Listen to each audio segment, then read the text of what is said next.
Deborah Thomas had no background in track or javelin throwing, but now runs a club of 30 students. 10 are junior Olympians, 6 are national All-Americans, 23 are regional champions, 5 are USA track and field record holders, and 3 are athletic scholarship winners. But the club has given them much more than just medals.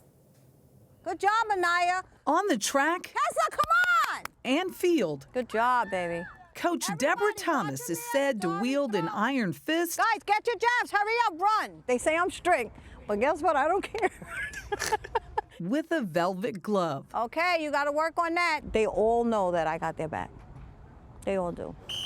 They are in motion. A U.S. track and field club Thomas founded 7 years ago. Nice, Ty. It offers options not available in the area, like javelin and discus throwing. Good. I'm doing javelin, and I'm trying to throw as long as I can. At only 8 years old, Bria Gaspard is already placed first in competitions. Good job, Bria. She's a great coach, and I wouldn't be doing my track if she wasn't here. Others on the team, a junior Olympic champion, national champions, and U.S. track and field record holders. Stephen Fortune got into college on an athletic scholarship because of the club. I call her Mama Thomas. I gave her that name. And she's a great coach and a great person to me, and like she's like another mom to me in a way. She conducts this team like Like a big family. Hence the name Mama Thomas. Good job. She runs the team like a family because that's how it started. I'm proud. you have no background in this. No, I do not. What led you here? I'm telling you, my girls. My girls. Her girls are this mother of 9's 5 daughters. Good. She started the Good. team to give them something to do together. Kids only do and follow what you show them. If you give them a purpose and you give them a reason, they're going to go far. After raising 2 biological children and her niece and nephew as her own, she became a foster parent. You're the first baby that came to her. I was. How old were you? I think I was about 4. When Thomas learned that Brianna had 4 other sisters, one foster child became 5. I wanted her to be happy. And one of the ways I could do that is to get her sisters back with her. She fell in love with all of us. How often does that happen? It doesn't ever happen. I don't think. It's 5 girls. That's a lot. Come on, guys. I really want 3 feet added to the chair. Without your mom, where do you think you guys would be right now? I think we would be not here. We would definitely not be. We wouldn't even be doing track. I don't think we would be anything. So this year, what are you guys trying to throw in discus? In discus, I'm trying to hit 150. She made an investment in you guys. Yes, she has. And now we're trying to tell her that we're not going to let her down, that we're going to take her all the way up with us. So when we become millionaires, she's going to become with us too. We want to introduce you to a mom dedicated to changing the world one hug at a time. Sarah Cunningham started a group called Free Mom Hugs. The goal is to make sure every member of the LGBTQ plus community feels loved, even if it's not by someone in their own family. Lead national correspondent David Begnaud shows us how the group is having a profound impact and doing it with this one simple gesture.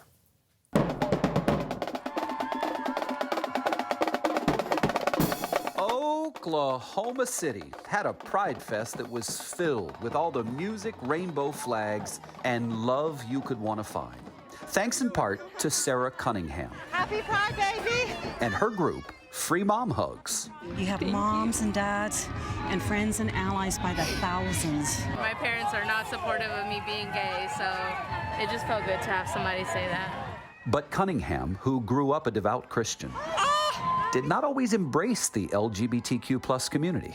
In fact, when her son Parker, now 33 years old, came out to her when he was a teenager, the mother of 2 rejected him. I really thought that he was going to burn in hell for eternity, and I thought if I accepted this about him, that made me just as much of a sinner than he is. You never forget, I mean, things that were said or things that were done, but it's through kind of telling our story together that I think has really helped us just understand the journey better. So many kids who are gay don't even have the courage to say it to their mother. He did, and you still didn't welcome it. That's not to apply shame. No, I understand. It's to tell people watching to not do it. He was sharing the most tender, intimate part of himself, and I denied him that. That still haunts her. The guilt that he probably felt, and I certainly do now. And we've worked through a lot of things, but you can't get rid of those memories. She went through some pretty deep soul searching, and that is what led to a change of heart. I could not reconcile what I learned as a loving God who created my son, that he would cast him into hell. Was there a moment where you said to him, I hear you and I accept you?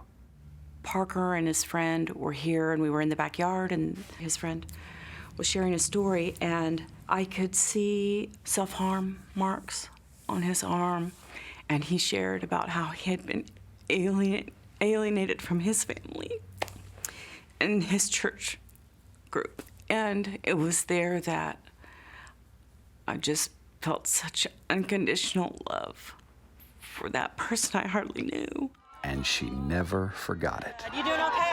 In 2015, she started Free Mom Hugs, and she's been hell-bent on showing up for the LGBTQ plus community consistently. You could have helped serve food, you could have marched in the parade, like why a hug? That's a really good question. I'm a hugger, and it allowed me to give love in a way that a mother should. And it has evolved from there. In 2018, Cunningham took to social media, writing, if you need a mom to attend your same-sex wedding because your biological mom won't, call me. I'm there. How many people called you? People from all around the world said, I'll show up too, I'll stand in. Really? Yeah, all over the world. Cunningham has officiated or served as a stand-in mom at more than a dozen weddings. Have you lost friends doing this? Yes. Family? Yes. Have they come back? Only when someone they love comes out. And that's all right. When I was the mom like me then, I needed someone who shared my faith to tell me it's okay to search the matter out. It's so nice to meet you. Melissa Williams turned to Cunningham after learning that her daughter was a lesbian. Can I offer you a hug? Williams is now the co-leader of the Texas chapter of Free Mom Hugs. Have the best time. We love you. Happy Pride, y'all. Last weekend, she drove the 2 hours to Oklahoma City to give some hugs. This makes me cry. For Herod Aspen, whose mother passed away before she came out, the connection is one that she longed for. Having somebody who represents a mom, just being accepting and loving, is extremely important. And it's people like me and others that I know, just that one hug means everything. It makes my eyes water when I think of the love and the outpouring of this community. This is what it's all about. In the nearly 10 years since she gave her first mom hug, Sarah Cunningham is now traveling parts of this country with her son, shedding her shame, forgetting her fear, and joining in the joy. You feel loved? Very loved. Love has come full circle. Over the course of this interview, you have said in a roundabout way about 3 times, the Lord said to me. And it's occurring to me that you got all twisted up about what people said the Lord meant. Yes. Rather than directly what the Lord was telling you to do. Yeah, and that's what I couldn't reconcile. Yeah. That's sweet. I never heard it said that way. Thank you, David. Free Mom Hugs has become a nationwide movement with chapters in all 50 states. Sarah is hoping that one day there are going to be chapters all over the world. Imagine being so desperate for your child's safety that you put her in the hands of a complete stranger, and then you rely on him to do the right thing. That's the situation one mom faced 15 years ago as she tried to get her daughter out of a war-ravaged nation and to the U.S. for medical care. CBS This Morning Saturday co-anchor Dana Jacobson shows us how the mother picked just the right guy to help and how only now they're getting a chance to say thank you. 20-year-old Maya Hughes and her mother, Zainab Cisse, who simply goes by Z, call California home. But 15 years ago, the two were on an extended African stay in Z's native Sierra Leone. I wanted her to learn every bit of my background, kind of get back to my roots and visit my grandmother. Maya picked up on speaking Creole within 2 weeks of when we got there and completely forgot how to speak English. It was a fun adventure. But Sierra Leone had just emerged from a devastating civil war and was not an easy place for a mother and small child. I hadn't thought of that so thoroughly to know that the country is still not in the shape that it should be in. One night, a fire broke out in Maya's room, burning the mattress she was sleeping on. Z raced to rescue her. I remember the pajamas I was wearing. I remember smoke. I don't remember much after that. She couldn't stay here anymore, and I gathered every penny I owned at that moment, went to the airport, only had enough money to go buy a ticket just for her, and that is where the story of Tom Perriello began. We can build things. Tom Perriello is a former U.S. congressman, but at the time, he was a young lawyer in Sierra Leone working on a war crimes court. He was at the airport to fly home for his grandmother's funeral. I got to the front of the line, and the airline attendant said, "You're Tom Perriello, right?" And which I got from time to time. And I said, "Sure." So we get to the airport to ask the counter clerk to see who was traveling to the United States. She goes in Creole, "Dat white man," meaning that white man over there is traveling. I approached him. I said, "Excuse me, sir." I said, "Could you please travel with my daughter? It's an emergency." And of course, my response was, no, and may I repeat, heck no. And so I pleaded with him, and he finally said, "Okay, I'll do it." The two strangers boarded a plane to head home. But first, they had to make a stop in Côte d'Ivoire, then a second stop in Brussels, Belgium, before heading to the States. In all, about 7,500 miles and 20 hours of travel. I was just crying and crying, and he was trying to calm me down. So this is a long and complicated journey that frankly had plenty of drama and complications along the way. He was singing to me on the plane. I remember that he was singing in Creole. It wasn't even just that I knew one song. It was just basically one verse over and over again for about an hour. When they landed at Dulles Airport in Virginia, Perriello got the little girl safely to her grandmother, but it was too late to make his connecting flight. He missed his own grandmother's funeral. Z would join Maya about a month after she sent her daughter to the U.S. For 15 years, they never saw or spoke to Perriello. They never had the chance to thank him, until now. We arranged for a face-to-face reunion in New York City, after the trio reconnected by email thanks to one of Z's cousins. For 15 years, I felt like I've been looking for a ghost, a person that didn't exist. What was that like downstairs?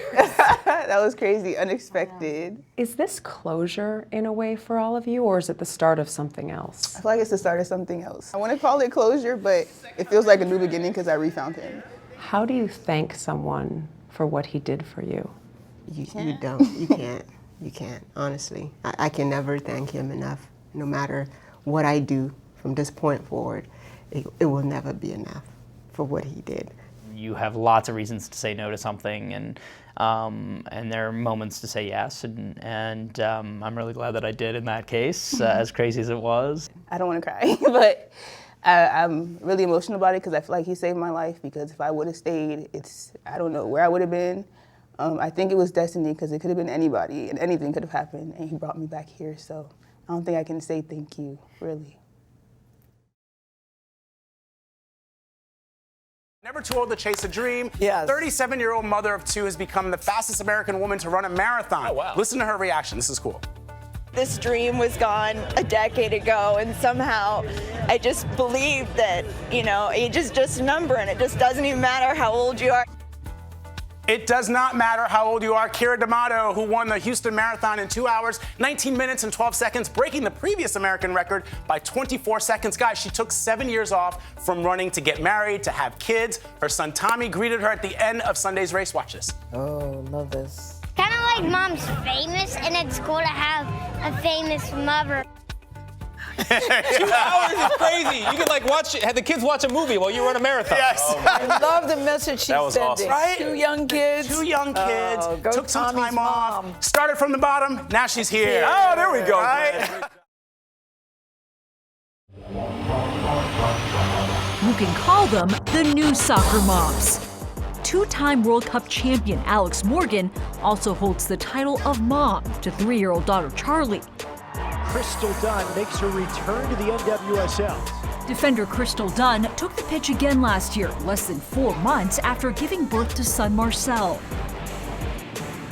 Served up, header, it's in! Julie Ertz, she's back! And midfielder Julie Ertz became a mom to son Madden last August. It's tough, it's great, it's overwhelming. The journey of motherhood is beautiful. It's all that stuff. Together, they're making history. But for years, winning protections provided by U.S. Soccer and the National Women's Soccer League was a different game entirely. I have fought hard for female athletes to get the support and resources needed to be able to continue to stay on top of our game. Morgan has often spoken up, even for players in other countries, like asking for private hotel rooms for moms and accommodations for nannies on the road. We're trying to make a stand for it and show that the amount of support that you get is necessary. We are almost there. Allowances players have long fought for. It doesn't really happen without the collective bargaining agreement, without players really ensuring that they have what they need. The Athletics' Meg Linehan says the team's deal last year with the U.S. Soccer Federation, which included paid maternity leave, helped players be moms and stay on the team.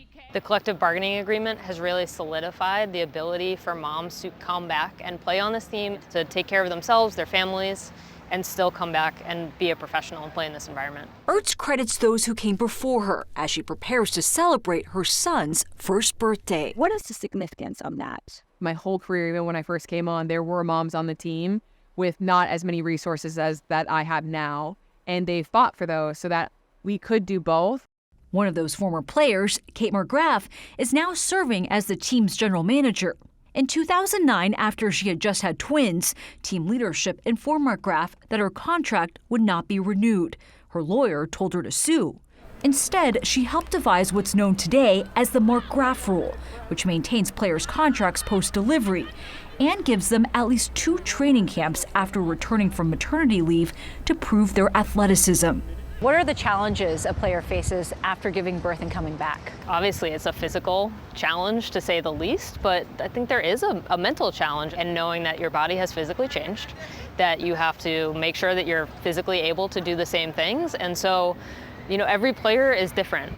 And because of the players before them, athletes like Ertz have one less goal to worry about. It's something you can never pay back, for what they've done to pay the way. So I'm in a situation of a lot of gratitude and excitement to just be out there. We have a story of a woman who surprised her ultrasound technician mom at work with news of a new addition to the family. Take a look. Surprise! Oh my God! Oh my gosh! Oh my goodness. Oh, I'm so happy.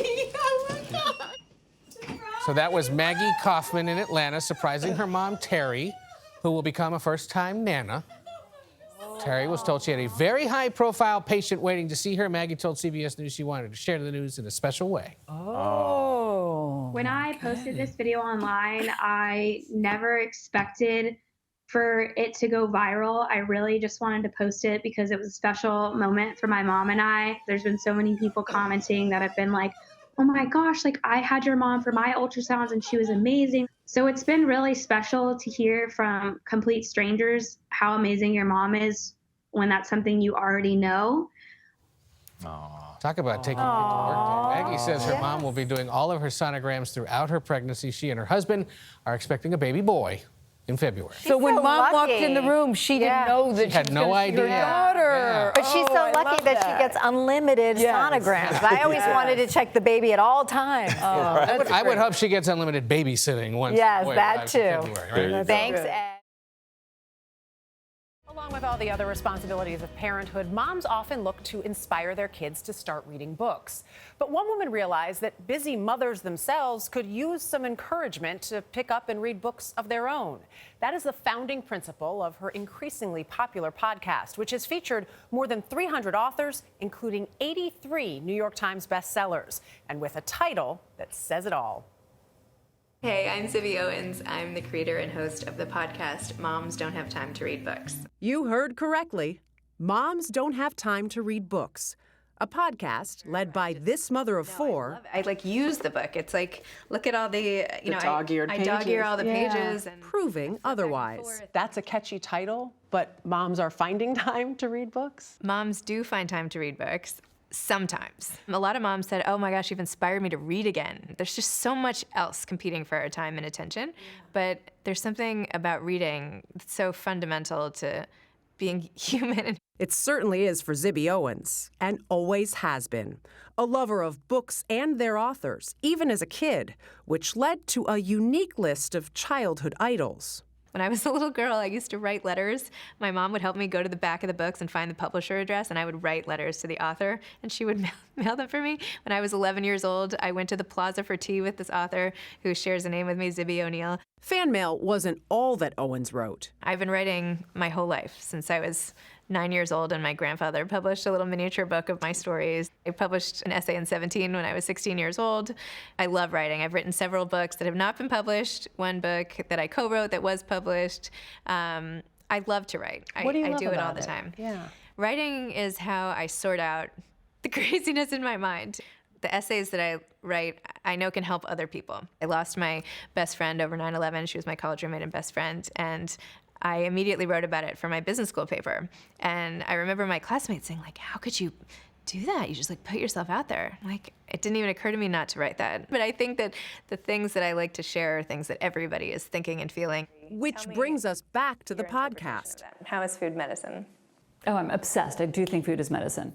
The title was originally pegged for a compilation of essays on parenting, but a friend and fellow author nudged Owens in a different direction. She said, you should start a podcast. And I was like, what's a podcast? You didn't even know what a podcast was? Not really. I literally went home, and my husband Kyle and I sat on the couch, and we were like, where is the podcast button? How do you even get podcast? I don't understand what this is. So we found the podcast button. I started listening to a lot of other ones. I Googled everything. Turns out it was going to be really easy, not expensive, low risk. So I thought, I don't know, I guess I'll try it. Owens turned to the familiar for the focus of her podcast, books. Thanks so much for coming on Moms Don't Have Time to Read Books. More specifically, authors. I've had on a range of authors from Anne Lamott, Meg Wolitzer, Jennifer Weiner, Evangeline Lilly, who wrote a children's book series and was on Lost. So, Dad, She's even had her own father as a guest, billionaire Steven Schwarzman, who runs the world's largest private equity firm. Hi, Zibby. How are you? Andre. Hi, thanks so much for doing this. One of the first people I interviewed was Andre Agassi, who wrote the book Open, which was one of my favorite books. You weren't, at this point, an experienced podcaster. No, I didn't know what I was doing. But again, I was just trying to talk to him. I really had things I wanted to know about him and tennis and his life and the writing. I did it on the phone, but I was drenched in sweat, so nervous asking him all these questions. How did you find coaching versus playing? It was interesting. It's when I played, I never felt pressure at all. It was never about pressure. I felt stressed. I remember running downstairs after and being like, I did it! Almost 2 years later, Owens has hundreds of podcasts under her belt. She now tapes most of her interviews in this home library studio, helping create a comfortable and intimate space. There are a lot of book podcasts out there. There are a lot of people doing interviews out there. What's different about your podcast?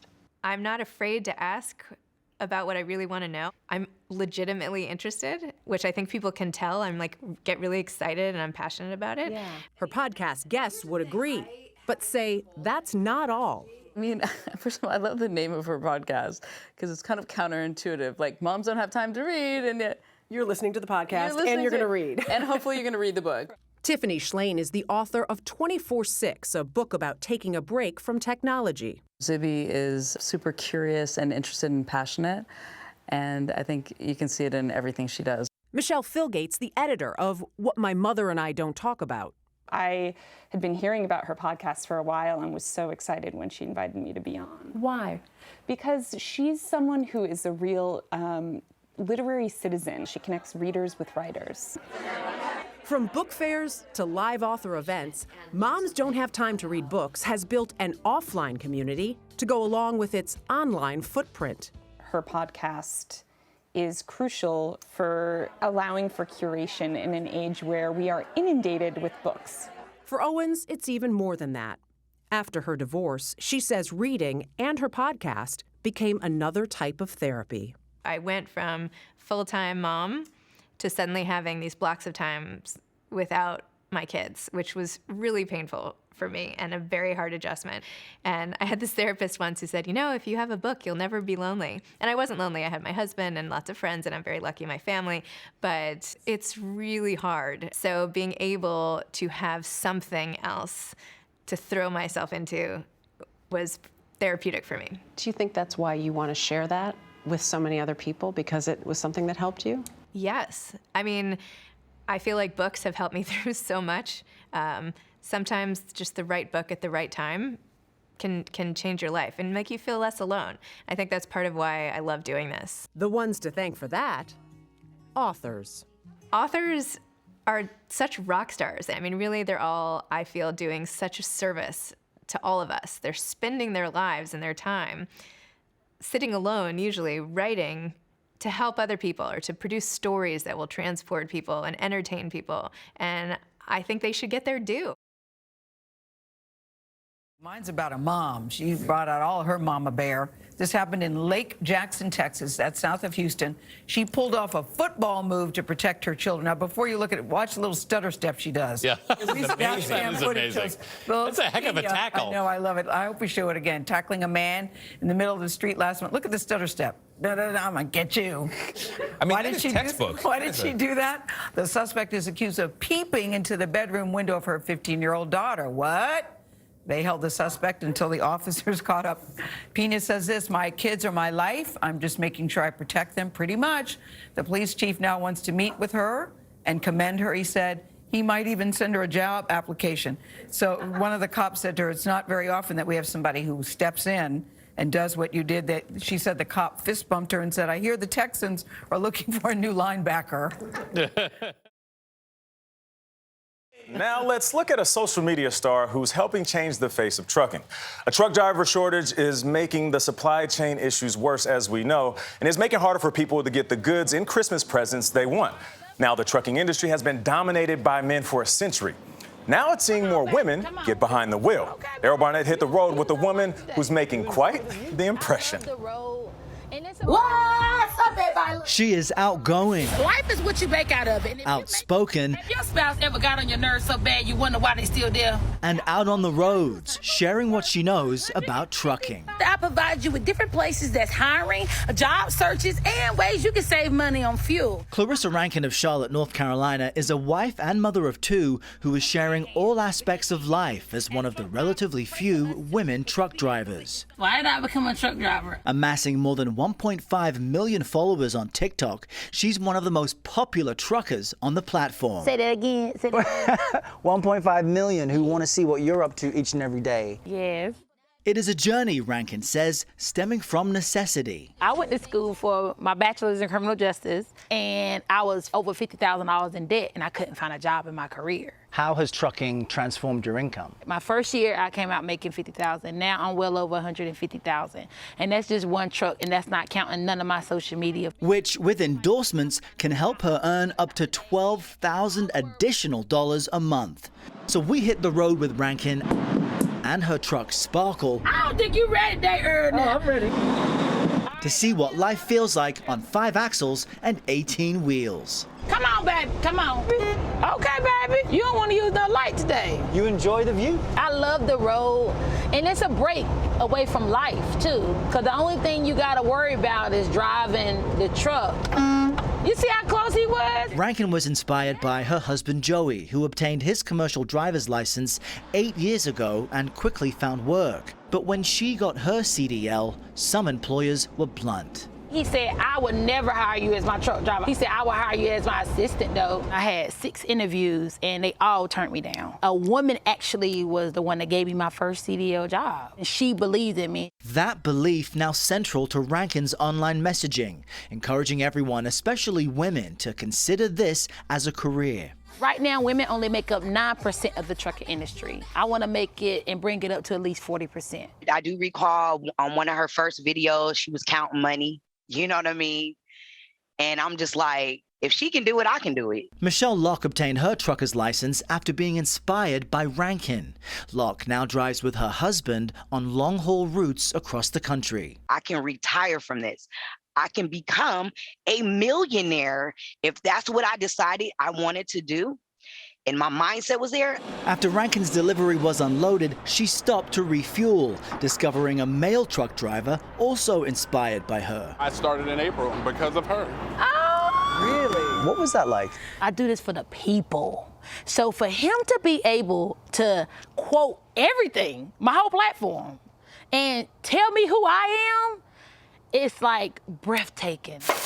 Returning home at the end of the day is Rankin's top priority, made possible with Joey working as her dispatcher, giving them control over their schedule, allowing the TikTok star to spend time with her boys. We sit at the dinner table together.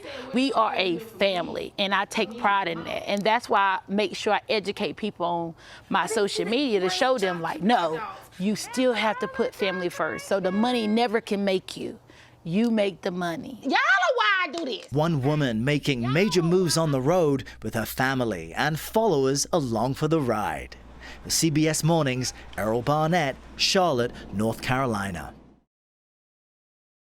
A supersized food delivery that took a Texas mom totally by surprise. Kelsey Golden, she says that she was working on her computer at home and didn't realize that her 2-year-old son had grabbed the phone and was using it. We know where this is going. He usually likes to take pictures of himself, and so he was doing that, and I thought I locked the phone, but apparently I didn't, because then DoorDash came with 31 cheeseburgers. From McDonald's. That's the origin story of the Hamburglar right there. That's right. Barrett ordered 31 burgers from McDonald's. They cost $91.70, including the tip. Got a tip. I'm glad he tipped. Good on him. Got a tip, of course. Oh, look at that. Will Hargan was 17 and carrying a secret only he knew. He said, "Hey, Mom, can we talk?" Tracy Hargan thought her All-American high school junior was feeling typical teenage stress. But then when he said, "I'm depressed," I mean, I'm seriously depressed and have been for a long time, that blew me away. He was upbeat, he was getting up every day, he was involved in his activities. So it was confusing, and I'm thinking, what's he talking about? I'm depressed. But your first reaction was denial, not for him, but for you. Yes, yes, yes. Like, this can't be, and I would know. But Will says he has felt blue since he was 9. Joy really wasn't there much. It wasn't that I started to become sad more often, I just started to become apathetic. What did you tell your mom? I simply told her, look, for as long as I can remember, I've been very depressed. It was a lot of unknown to me, so trying to describe it to her was difficult. But I knew that this wasn't normal, and I knew that I was miserable. It's estimated more than 3 million U.S. children aged 12 to 17 have at least one major depressive episode a year. That's about 1 in 8 adolescents. For years, you just swallowed it. Since I was 9, I just thought, I need to figure this out myself. When Hargan opened up about his depression, his mother realized her next words mattered. So I said to him, "Thank you so much for telling me. Thank you for trusting me. I can tell this is really hard for you. I just want you to know we're going to be here for you. From here on out, you're not on your own." Our brain is a bigger bully. Kim Kirkup, a licensed professional counselor, treated Will for about 8 months. The Hargans gave us permission to talk to her. What is it they did right? By realizing that, whenever somebody's depressed, you have to act. If it drags on for too long, it's just going to exacerbate everything. Will says he never felt suicidal before telling his mother. But had you not told her, or had her response been unhelpful, could you have sunk even lower? That was a moment where things could have gotten significantly better, or far worse very quickly. Will is now 19 and a student at Bentley University in Massachusetts. His freshman class was asked to write a one-sentence personal statement on their arm called Dear World. I wrote the phrase, "I can feel the daylight again," on my forearm right here. Essentially saying, I'm out of the darkness. I can actually feel things again, and I can enjoy the daylight. When you first saw it? Yeah, I broke down because when I saw it, he was standing there so powerfully, so just in his own being. He's telling all these strangers his story, and he's telling them, I'm better. Something to think about if someone close to you says, "Can we talk?" For CBS This Morning, Mark Strassman, Roswell, Georgia. Their names are Kathy and Emma. They are students at the University of North Texas. Both hope to enter the medical field someday, but the link between these two goes much deeper. They share the same DNA. Kathy is Emma's mom. When Emma Earhart walks to class at the University of North Texas, she's the first to admit this isn't the usual college experience. I mean, I really can't remember a defining moment, but all I was thinking was like, okay, well, you can come to college with me, but you're not going to take classes with me. Kathy Earhart is not only Emma's mom, she's her classmate. Severe stomach pain, missed work. Together they tackle the same tough subjects and a shared dream. Both want to become doctors. Kathy enrolled after 14 years as a stay-at-home mom. You don't have to do this at 18. You can do this at 30, 40, 50, 60, whatever age you want. It's when you're ready and when you're ready to give what it takes. But that's not the only extraordinary aspect of this family affair. Emma is a prodigy, a junior in college majoring in biology with a high school diploma and associate's degree to her name at just 16 years old. I'm supposed to graduate from here at 17 years old with my bachelor's in biology and get my MD at 22. I started school at 5, as every kid does. Or she was 14 and she was stressing over not knowing what she wanted to be.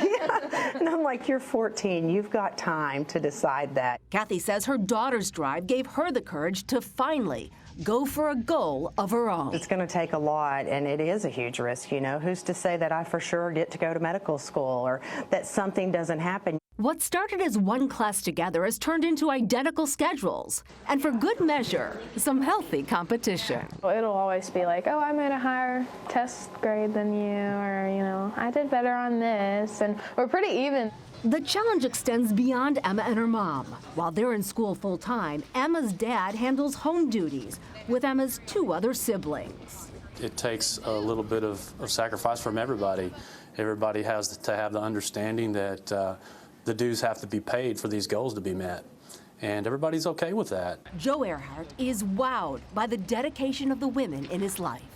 Kathy's all or nothing, so she's already thrown her chips in on it, so she's in it for the duration. And Emma, she's young, and you can already tell that she's passionate about what she does. So I really don't have any worries about them achieving their goals. For all the togetherness and shared dreams, Emma hasn't forgotten she is her mother's daughter. She's my friend in school. You know, at home, yes, she's my mom. She'll tell me, go unload the dishwasher. But she's not overprotective of me. You know, we're both following our own paths, you know, but we're doing it together. And I think it's really special, you know. This morning, we are sharing an inspiring story focused on sacrifice and purpose that has a full circle ending. 2 strangers formed an unlikely bond after the death of a Louisiana police officer. Our lead national correspondent, David Begnaud, takes us to Baton Rouge to meet a mother whose worst moment led to an encounter with a child that changed both their lives. This is a story that captivated Baton Rouge, Louisiana. A funeral procession for a fallen officer. And along the route, a 5-year-old girl holding a sign which read, "Thank you, Mr. Policeman." We all kind of saw her and said, look at her, she was happy. She was like I've been waiting for this to come, and y'all are finally here. And it just gave me a sense of how much the community appreciated the sacrifice my son did. Vicky Melancon's son was Baton Rouge police detective Terry Melanson Jr. In 2005, he was shot and killed in the line of duty, 32 years old and engaged to be married. He had a lot of empathy for other people. About a year after Terry died, Vicky got a chance to meet that little girl. What would happen next would change their lives. Sit down. Globe munchkin. That little girl is now 24. Her name is Madeline Jarrow, and since they met, she and Vicky have bonded. I graduated high school, she was there. I graduated college, they were there. I got engaged, she was there. I got married, she was there. Every big event, little events, she's always been there. Have you wondered why? I don't question it. I think it's just Terry and God knew that we needed each other in our lives, and it's just, we are. But wait, it gets better. Madeline chose to follow in Terry's footsteps. Meet Deputy Madeline Jarrow of the East Baton Rouge Parish Sheriff's Office, one of the newest Police Academy graduates. I'm so proud of you. I'm so proud of you. I feel like my purpose is to carry on what he left behind. Sorry.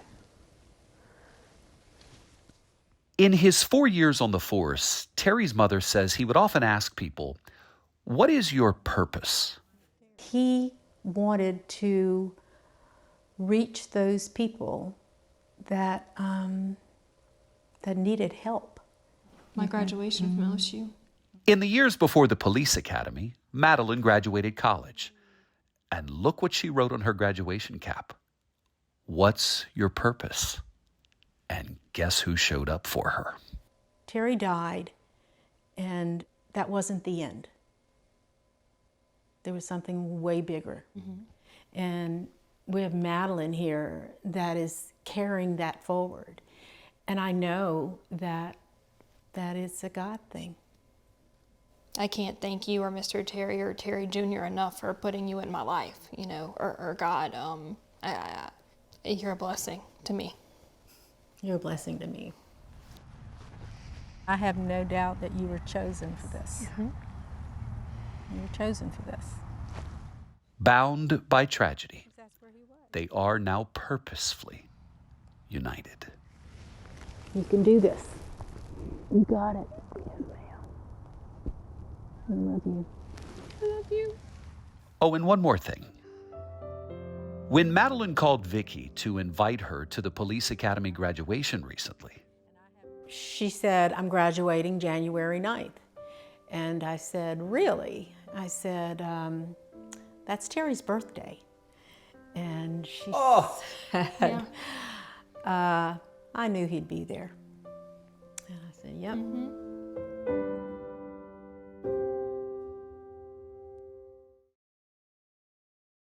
This is a fascinating story. Katrina Alexander's daughter, Macy, missed her curfew and wasn't answering her text. So using the Find My Friends application, Alexander noticed Macy had been in the same location for too long and left to get her. She found Macy pinned under her car. Take a look. I can't explain watching the GPS on my phone, my dot for my phone, getting close to hers, and then suddenly seeing the tire tracks, and that's all I could see. Can you imagine a mom seeing that? So what had happened, Macy hydroplaned and crashed and was stuck for 7 hours. She broke her neck and has severe nerve damage in one arm, but it's already regaining some feeling. They're encouraging families to use location sharing technology like this in case of an emergency. So apps like Find My Friends let people track friends and family using GPS technology. You choose which contacts can see your location, and for parents, or kids who are worried about privacy, you can actually toggle location sharing off and on, so it can only be active when kids are driving or when they're walking or they're home alone. And there are a lot of apps like this out there for families to look for. They can help put parents' minds at ease because your children are out and you don't know what could be happening to them. In this case, this was a story that ended on a high note. When Chelsea Holbert came to New York on a business trip, she expected to stay 3 days. But the 22-year-old, who was 6 months pregnant, suddenly went into labor 16 weeks early. That was in June, and she is still in New York. Jerika Duncan shows us how Holbert is getting by thanks to the kindness of strangers. 1 pound, 9 ounces.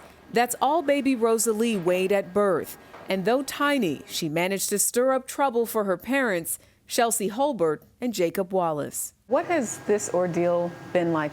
It's been a roller coaster. I mean, it's a beautiful thing, right? But it's not how we imagined it. How they imagined it was full term in North Carolina, where they just moved from Alaska specifically to raise a family. We wanted to be in the South and have like Southern hospitality and raise her and have her in a place where we knew everybody was nice. But doctors have told the couple Rosalie needs to stay in the neonatal intensive care unit at New York's Mount Sinai Hospital until October, leaving the couple stranded with no friends, no family, and no place to stay. What was your opinion about New York before all of this happened?